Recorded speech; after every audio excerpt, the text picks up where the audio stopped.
அதிகாரம் 8ஆம் வசனத்துக்கு கொண்டு வருவோம். 1 Samuel chapter 2 verse 8. முதலாம் சாமுவேல் 2ஆம் அதிகாரம் 8ஆம் வசனம்.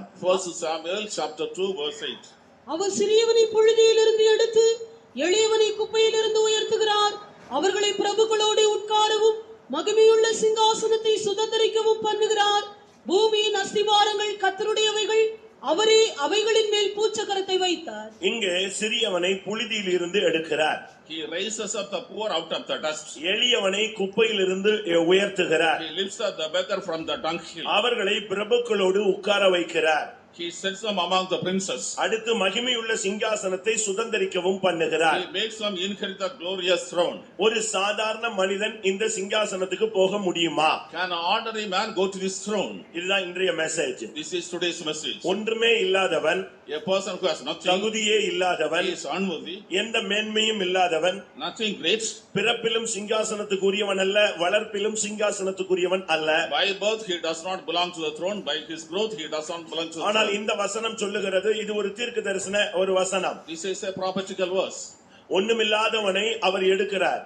He raises up the poor. குப்பையில் இருந்த மனிதனை உயர்த்துகிறார். The man who is in the dust he is lifting. பிரபுக்களாகிய பரிசுத்தவான்களோடு இந்த மகிமையான சபையிலே, சரீரமாகிய சபையில் பூமியிலே உட்கார வைக்கிறார். He sets among the princes, the holy saints in the glorious church on the world. இனி வருங்காலங்களிலே மகிமையுள்ள சிங்காசனத்தை சுதந்தரிக்க பண்ணுகிறார். In the coming world he is making them to inherit the glorious throne. ஒரு புழுதியில் இருக்கிற மனிதன் சிங்காசனத்துக்கு போக முடியுமா? Can a man who is in the dust be able to go to the throne? குப்பையில் இருக்கிற மனிதன் சிங்காசனத்துக்கு போக முடியுமா? Can a man in the dunghill be able to go to the throne? ஒரு இடத்துல ஒரு வாலிப பையன் இருந்தான். There was a young boy in a place. அவனை அவனுடைய பெற்றோர்கள் கட்டுப்படுத்த முடியவில்லை. His parents could not control him. அதிகமான பிரச்சனைக்குரியவனாய் அவன் மாறினான். He became a problematic child. கண்டித்தார்கள், He rebuked them. தண்டித்தார்கள், They punished him. அவனை என்னெல்லாமோ பண்ணி பார்த்தாகிவிட்டது. அவனால அவங்களுக்கு தொல்லை அதிகரித்தது. They tried various means, but the trouble was increasing. அவனை கட்டுப்படுத்த அவர்களுக்கு முடியவில்லை. They could not control him. ஒரு கட்டத்துல அவன் போலீஸ் கேஸ் என்று மாட்டிக்கொள்கிறான். In one stage he fell in the hands of அதற்கு the பின்பு police. அவனை அவர்கள் கட்டுப்படுத்த முடியாமல் துரத்தி விடுகிறார். Therefore, thereafter they could not control him. They drove him away. உன்னை பெற்றதுக்காக துக்கப்படுகிறோம். They feel sorry for begetting நீ him. எங்களுக்கு பிள்ளையே கிடையாது. You are not my child. துரத்தி விட்டார்கள். They drove him away. அவனும் போய் விட்டான். He also went away. அவன் சென்னையில போய் கஷ்டப்பட்டு வேலைகளை பல இடங்கள்ல அலைந்து சில வேலைகளை கற்றுக்கொண்டான். He went to Chennai, wandered various places and learned certain jobs. அப்படி அவன் சுற்றி திரிந்த நாட்களிலே When he was wandering about, ஒரு சகோதரன் மூலமாக இயேசுவை அறிந்து கொண்டான். through one brother he came to know about Jesus Christ. அவன் அறிந்த பின்புதான் அவனுக்கு தெரிந்தது, தன் தாயும் தகப்பனும் நம்மை கைவிட்டு துரத்தி விட்டது எவ்வளவு நிர்பந்தமான நிலவரம் என்பதை உணர்ந்தான். Only after he has come to know Jesus Christ, what a miserable condition it was that he has been driven away by his father and அவனுடைய mother. வாழ்க்கை மாற்றப்பட்டது. His life was changed. வாழ்க்கையின் போக்கும் மாற்றப்பட்டது. The course of the life was changed. கொஞ்ச நாட்களில் ஆண்டவர் அவனோடு பேசினார். The Lord started speaking to him. இந்த மகிமையான சீயோனின் தரிசனத்தை அவனுக்கு கொடுத்தார். He gave the Zion, the glorious Zion throne. அவன் எல்லாவற்றையும் உதறிவிட்டு இந்த ஊழியத்துக்கு வந்து விட்டான். He forsook everything and came to the ministry. இது ஒரு உண்மை சம்பவம். This is a true incident. தகப்பனும் தாயும் உன்னை தள்ளிவிட்டாலும் கர்த்தர் உன்னை சேர்த்துக் கொள்வார். Even though father mother is throwing you away, the Lord gathers you. பெத்த தாய் அவனை பிள்ளை என்று சொன்னாலும் தேவன் அவனை தன்னுடைய பிள்ளையாக உருமாற்றிக் கொண்டார். Even though own mother says that you are not my child, the Lord made him as his own son. சமுதாயத்திலும் குடும்பத்திலும் புறக்கணிக்கப்பட்ட ஒருவன் சீயோனின் குமாரனாக மாற்றப்படுகிறார். A man is rejected by family and society, but he becomes the son of Zion. இது தேவனால் மாத்திரமே கூடும். It is only possible by God. எளியவனை, அதாவது ஒன்றுமில்லாத மனிதனை சிங்காசனத்துக்கு கொண்டு வருகிறவர் தான் நம்முடைய தேவன். அதுதான் அவருடைய speciality. Our God is a God who is able to bring this poor to the throne. That is his speciality. நம்முடைய பழைய நிலவரங்களை சிந்தித்து பார்ப்போம். Let us think about our worldly condition. வெட்டி எடுக்கப்பட்ட கன்மலையை நோக்கி பாருங்கள். Look on the rock from whence we were தோண்டி எடுக்கப்பட்ட துறவை நோக்கி பாருங்கள். look on the pit where you are to be brought out. பாவத்தின் உளையிலே சுளையான சேற்றிலே கிடந்த நம்மை அவர் தூக்கி எடுத்து இன்றைக்கு சபையிலே அமர வைத்திருக்கிறார். We were found in the miry clay, but he has lifted us, made us sit in the church.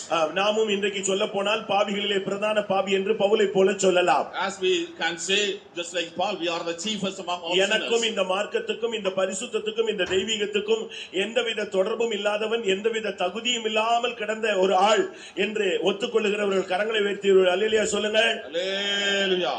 இதுதான் உண்மையான காரியம். This is a true thing. ஆனால் தேவன் என்ன செய்கிறார்? But what God is doing, கொலோசியர் 1:28 படி Colossians chapter 1 verse 28. எந்த மனிதனையும் கிறிஸ்து இயேசுவுக்குள் தேறினவனாக நிறுத்தும்படியான ஒரு உபதேசத்தை கொடுத்து அவனை மனவாட்டி சபையாக மாற்றுகிறார். He is giving the doctrine, changing any man perfect.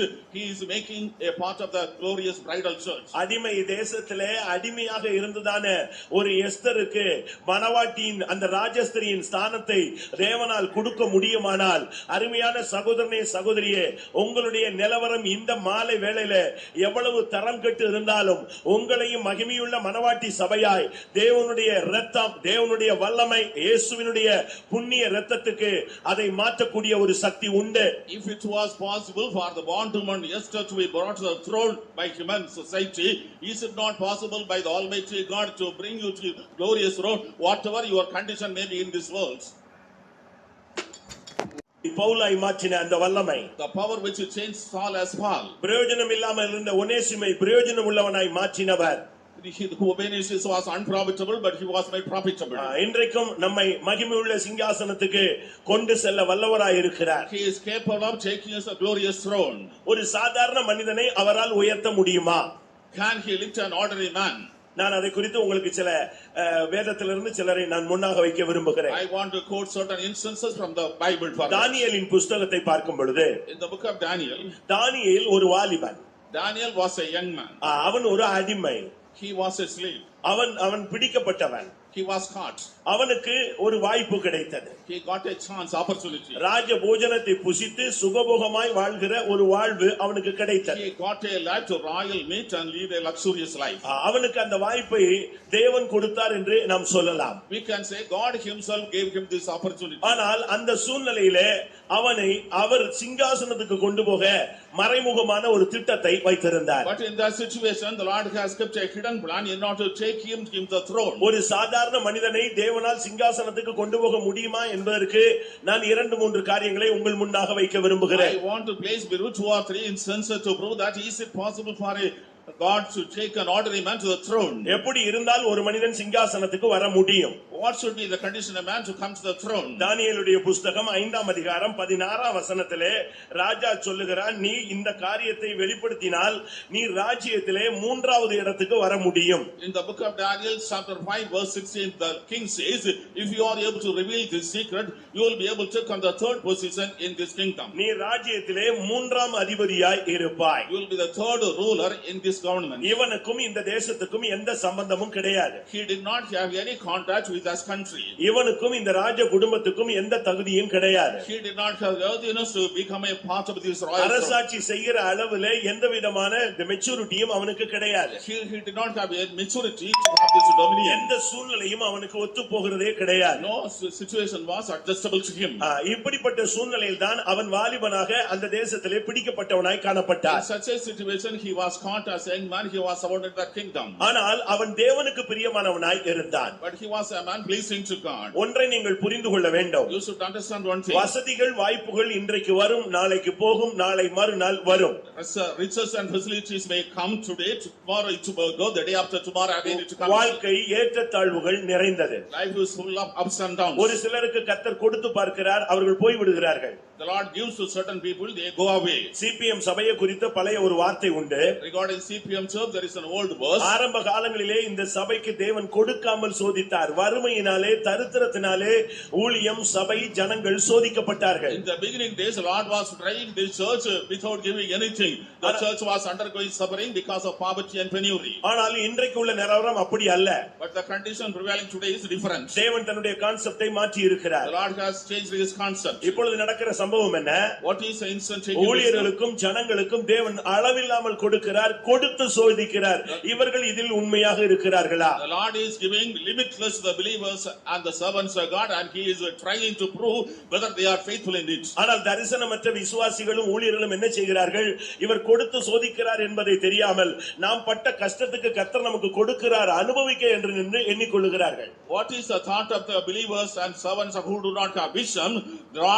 We had suffered a lot, therefore the Lord has given, but it is not the fact that he is trying by giving these riches. தானியேலும் அந்த தேசத்திலே போன பொழுது ராஜ போஜனத்தை புசித்து அந்த மொழியை கற்று ராஜகுமாரனாகவே அந்த இடத்துல இருக்கக்கூடிய வாய்ப்பு அவனுக்கு கொடுக்கப்பட்டது. Daniel, when he came to the kingdom, he had the privilege to eat royal meat and become part of the royal kingdom and enjoy the luxuries and become the son of a king. இவனை எப்படி தேவன் சிங்காசனத்துக்கு கொண்டு போக முடிந்தது? How the Lord was able to take him to the throne. அவனை எப்படி அவ்வளவு மூன்றாவது அதிபதியாக மாற்ற முடிந்தது? How was he made as the third ruler of the kingdom? எந்த அளவு அவனால வர முடிந்தது? To what extent he was able to grow? அதுக்கு அவனுடைய தனிப்பட்ட பிரதிஷ்டையே காரணம். Because of his personal consecration he received this. ஒரு ஊழியனுக்கென்று ஒரு பிரதிஷ்டை இருக்கிறது. For a servant of God there is a consecration. விசுவாசிகளுக்கென்று சில பிரதிஷ்டைகள் இருக்கிறது. For believers there are certain consecrations. நடையில், உடையில், பாவனையில், அவனுடைய பணத்தில், வசதியில் எல்லாவற்றிலும் ஒரு பிரதிஷ்டை ஒவ்வொரு தேவனுடைய பிள்ளைகளுக்கும் அவசியம். In walk, behavior, mode of life, in all aspects of life, a servant of God and believer needs consecration. ஒரு விசுவாசி இப்படித்தான் இருக்க வேண்டும் என்று அவனுக்கு சில கற்பனைகள் இருக்கிறது. There are certain laws regarding the believer that he should live in this way. இன்னும் பரிசுத்தத்தை அவன் வாஞ்சிப்பானால் தனிப்பட்ட விதத்திலே தேவனோடு பிரதிஷ்டை பண்ணி அவன் இன்னும் தேவனோடு கிட்டி சேருவான். If he desires holiness, he will make a consecration with God and he will come closer to God. அவனுக்கு ஒவ்வொரு விதத்திலும் ஒவ்வொரு பிரசங்கத்தை கேட்கும் பொழுது தன்னை ஒடுக்கி தன்னை ஆயத்தப்படுத்திக் கொண்டே வருவான். When he is hearing every sermon, he will subject himself and he will prepare himself to come to close to God. பலியினால் என்னோடு கூட உடன்படிக்கை பண்ணின என்னுடைய பரிசுத்தவான்களை அவர் கூட்டிச் சேருங்கள் என்பார். ஏனென்றால்